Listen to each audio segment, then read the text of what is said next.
तो ये जो एक माइंडसेट है कि लड़की है तो पढ़ाना ज़रूरी नहीं है, या 12वीं तक पढ़ाना ज़रूरी नहीं है, या कॉलेज भेजना ज़रूरी नहीं है, ये गलत माइंडसेट है। आपको अपनी बच्चियों की पढ़ाई पे, बच्चियों के स्पोर्ट्स इंटरेस्ट पे, बच्चियों के आर्ट इंटरेस्ट पे, उनका जो भी इंटरेस्ट हो, पढ़ाई हो, एकेडमिक्स के अलावा उनकी कोई रुचि हो, उसको भी उतना ही प्रमोट करना है। हमारे पास लाइव एग्जाम्पल है, शीतल ही नाम है, किश्तवाड़ की बच्ची है, उसके हाथ नहीं है, तीर चलाती है, लेकिन क्योंकि उसके माता पिता ने उसको ये कॉन्फिडेंस दिलाया कि स्काई इज द लिमिट, आप कुछ भी कर सकते हो, आप कुछ भी अचीव कर सकते हो। और उसका जो शौक था बचपन का, उसको नर्चर किया गया। आज हमें उसका मेडल दिखाई दे रहा है, जो उसने नेशनल और इंटरनेशनल स्टेज पे हिंदुस्तान का नाम रोशन किया है, वो हमें दिखाई दे रहा है।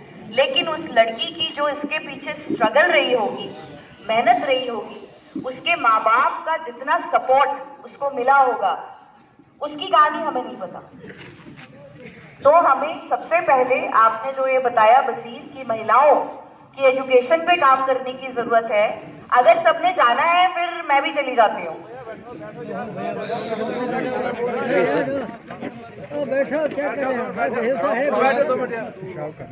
तो महिलाओं की एजुकेशन पे काम करने की जरूरत है। और बसीर, आई एम श्योर जो ड्रॉप आउट रेट है JNK में UT लेवल पे वो बढ़ रहा है।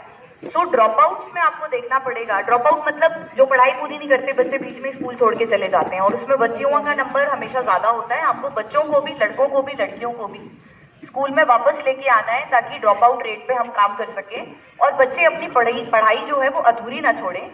क्योंकि जब भी उनको किसी जॉब के लिए अप्लाई करना है, या किसी स्कीम के लिए अप्लाई करना है, या और चीज़ों के लिए अप्लाई करना है, उसमें उनका एजुकेशनल बैकग्राउंड उनकी बहुत मदद करता है। और जो उनकी एलिमेंट्री एजुकेशन और हाई सेकेंडरी की एजुकेशन है वो कई बार लाजमी होती है, उसका सर्टिफिकेट 10वीं 12वीं का लाजमी होता है, ज़रूरी होता है। तो वो हम नहीं चाहते कि हमारे बच्चे उससे महरूम रहे। प्लस एक पढ़ा लिखा बच्चा या बच्ची अपनी बात ज़्यादा अच्छे से प्रेजेंट कर सकता है, स्कीमों को बेहतर समझ सकता है। और आपके यहाँ से अगर डॉक्टर्स और इंजीनियर्स निकलेंगे, या IAS IPS निकलेंगे, या स्टेट और नेशनल लेवल के पॉलिटिशियंस निकलेंगे, तो वही आपके परिवारों को और आपके एरिया को डेवलप करेंगे। पसमानदा से पसमानदा इलाके जो हैं वो डेवलप हो जाते हैं अगर वहाँ से 4 अफसर निकल आते हैं, क्योंकि वो अपने एरियाज को नर्चर करते हैं। और जो बसीर ने कहा कि आपके अपने डॉक्टर्स, इंजीनियर्स, टीचर्स, उनको बात करनी है। जो आपके इलाके हैं जहाँ पे लिटरेसी का लेवल कम है, वहाँ से आई एम श्योर हर जगह से पढ़े लिखे लोग निकलते हैं और कहीं ना कहीं गवर्नमेंट में अच्छी पोजीशंस पे होते हैं। उन लोगों को भी आपको अपने ब्रांड एम्बेसडर्स की तरह यूज करना है नेक्स्ट टाइम का। क्योंकि आज मुझे इलेक्शन की भी एक मीटिंग लेनी थी, और वो पहली मीटिंग भी मैंने पॉलिटिकल रिप्रेजेंटेटिव्स के साथ ही ली थी, तो इसलिए हमें सुबह का 2 घंटा वहाँ पे देना पड़ा। नेक्स्ट टाइम जब भी पब्लिक दरबार होगा, इफ आई कम, तो ये वादा है आपसे कि पूरे 11 बजे हम पब्लिक दरबार स्टार्ट कर देंगे, ताकि डे लॉन्ग हम बैठें और ज़्यादा से ज़्यादा लोगों को हम सुने, और महिलाओं को भी हम सुने कि उनकी क्या डिमांड्स हैं, और रूरल एरिया से आने वाली जो लेडीज़ हैं उनके लिए हम क्या कर सकते हैं।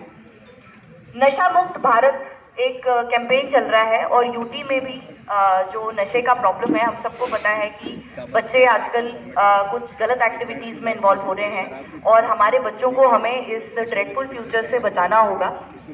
इसके लिए बसीर को मैंने कुनफर पंचायत में जब मैं आई थी तब भी मैंने बोला था, बच्चे कभी रियलाइज़ नहीं कर पाएंगे कि ये कितना डैमेजिंग ट्रेंड है, और जो बच्चा एक बार नशे में पूरी तरह खिंच जाता है, उसको जब तक हम सारे मिलकर रिहैबिलिटेट नहीं करेंगे वो उसको छोड़ नहीं पाएगा। वो चाहेगा भी कि मैं इससे बाहर निकलूं, तब भी वो इस जाल से बाहर नहीं निकल सकता जब तक as community and as government हम दोनों लोग एक दूसरे का हाथ पकड़ के उसको बाहर निकालेंगे नहीं। जब तक कोशिश करेंगे तब तक नहीं हो पाएगा। गवर्नमेंट अपने लेवल पे तभी मुस्तैद रहेगी जब कम्युनिटी के लोग ओवर एक्टिव रहेंगे। मैं आप लोगों से पूछना चाहती हूँ कि आपके इलाके में एक भी बच्चा ऐसा नहीं है जो इस वक्त नशे की लत में जो है फंस गया है कि नहीं है? ऐसे बच्चे हैं जिनको हमें बचाना है, नशे से बाहर निकालना है। नशा मुक्ति पे मैं चाहती हूँ DC साहब बहुत मेहनत करके काम करें, क्योंकि सड़कें भी बनेगी, डेवलपमेंट भी आएगी, स्कूल्स भी आएंगे, रिसीविंग स्टेशंस भी चालू होंगे, लेकिन आपकी नस्ल अगर खराब होगी तो आप बिल्डिंग्स खड़े करते रहिए और सड़कें बनाते रहिए। नस्ल अगर ठीक नहीं रही ना, फिर कुछ नहीं हो पाएगा, क्योंकि किसी देश को उसका सिटीजन, नागरिक, वहां के रहने वाले लोग बनाते हैं। आप कॉन्स्टिट्यूशन ऑफ इंडिया का प्रियम्बल पढ़ेंगे, वो शुरू होता है we the people. We the people मतलब हम लोग।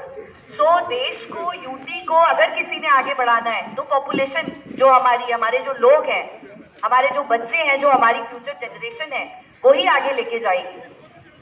आप डेवलप्ड कंट्रीज को देख लीजिए। डेवलप्ड कंट्रीज के पास आपसे क्या अलग है? बिजली, पानी, सड़क मत बोलना। एजुकेशन है आपसे बेहतर उनके पास, नॉलेज है, हेल्थ है, हेल्थ इंडिकेटर्स बेटर है, सेहत ज्यादा अच्छी है, लॉन्गर लाइफ जीते हैं, हेल्थियर रहते हैं, ज्यादा सालों तक काम कर सकते हैं, सोसाइटी को ज्यादा कंट्रीब्यूट कर सकते हैं, और पर कैपिटा इनकम, जेब में पैसा ज्यादा है। सो आप देखें कि जो डेवलप्ड कंट्रीज हैं वो आपसे इसलिए अलग हैं क्योंकि उनकी पॉपुलेशन आपसे ज्यादा एजुकेटेड है, आपसे ज्यादा हेल्थ इंडिकेटर्स में आगे है। तो लोग बनाते हैं देश को, अच्छा या बुरा। आप खराब देशों का एग्जाम्पल देखिए। लोगों की ही करतूतें हैं जो एक देश को गिराती हैं, और उसी के नागरिकों की करतूतें हैं जो उस देश को आगे लेके जाती हैं। जब हम अपने सिटीजन्स को एजुकेट करेंगे, जब हम उनको अच्छी सेहत देंगे, जब हम अपने बच्चों को अच्छा पढ़ाएंगे, उनको अच्छे एवेन्यूज देंगे, वो ही आगे जाके हमारे देश को आगे ले जाएंगे, क्योंकि वो हमारे फ्यूचर नागरिक हैं। तो इन दो चीजों पे हमें डट के काम करना है। इसके अलावा मैं आज ये कहना चाहती हूँ कि जितनी भी डिमांड आज हमारे पब्लिक रिप्रेजेंटेटिव्स ने यहाँ आके बोली हैं, उस सब के मिनट्स जो है वसीर साहब, वो हमें रिकॉर्ड करने हैं, और टेबल के फॉर्म में आपने इसके मिनट्स बना के action at the part of secretary, जिस भी डिपार्टमेंट का है, action on the part of DC, and जो भी आपके ऑफिसर्स हैं, किस ऑफिसर के पार्ट पे एक्शन रिक्वायर्ड है, इसको बाकायदा हम रिकॉर्ड करेंगे। और अगर अगले पब्लिक दरबार में अगर मैं आई तो आने के पहले आपकी डिमांड्स पे मैं एक अलग से रिव्यू लेना चाहूंगी, टू सी कि उनमें से कितने काम जो है वो चल पड़े हैं। एक महीने में 10% काम मुझे नहीं लगता दिलशादती हो पाएंगे, 1 मंथ इज टू शॉर्ट। लेकिन अगर 10 से 20 से 30% कामों पे कागज चल गया, प्रोसेस में आ गया, डिपार्टमेंट्स को पता चल गया, अफसरों को पता चल गया, ये भी अपने आप में बहुत अच्छी अचीवमेंट होगी। सरकार में काम की एक ही कुंजी है, फॉलो अप। आप लोग हमसे फॉलो अप करिए, हम हायर अप से फॉलो अप करेंगे। जब तक किसी चीज को चेज नहीं किया जाएगा, फॉलो नहीं किया जाएगा, फिर आगे बातें होती हैं और काम ऐसे ही चलता रहता है। लेकिन अगर हमें काम को खत्म करना है, उस लूप को क्लोज करना है, तो आप लोगों ने हर पब्लिक दरबार में आना है और 2, 3, 4 के बाद परेशान नहीं होना है। सर जनाब, हमने 4 बार से हम ये बोल रहे हैं कि ये रिसीविंग स्टेशन चालू नहीं हो रहा है। गवर्नमेंट के प्रोसीजर में कभी कभी समय लगता है, एक प्रोसेस होता है जो फॉलो करना पड़ता है। सरकार को 30-40 महकमे साथ में चलाने हैं। चीफ सेक्रेटरी साहब के पास 40 महकमों की फाइलें रोज जाती हैं। आप सोच सकते हैं कितना काम है। तो काम का जो प्रोसेस है वो लगातार चलता है सरकार में, सरकार बैठती नहीं है। इस बात की मैं आपको यकीन दहानी करा सकती हूँ। जहां जहां मैं पहुंच रही हूँ या जहां जहां मैं जा रही हूँ, ये सरकार की हमें हिदायत है कि आपको लोगों के डोर स्टेप तक जाना है। हर महीने पब्लिक दरबार होंगे, और अगर अगली बार जीएडी का ऑर्डर नहीं भी निकला तो भी मैं आऊंगी वापस आपसे मिलने, क्योंकि आज मैं वादा करके जा रही हूँ कि जो आपने डिमांड्स आज यहाँ पे रखी हैं उन पे बहुत सीरियस तरीके से काम होगा।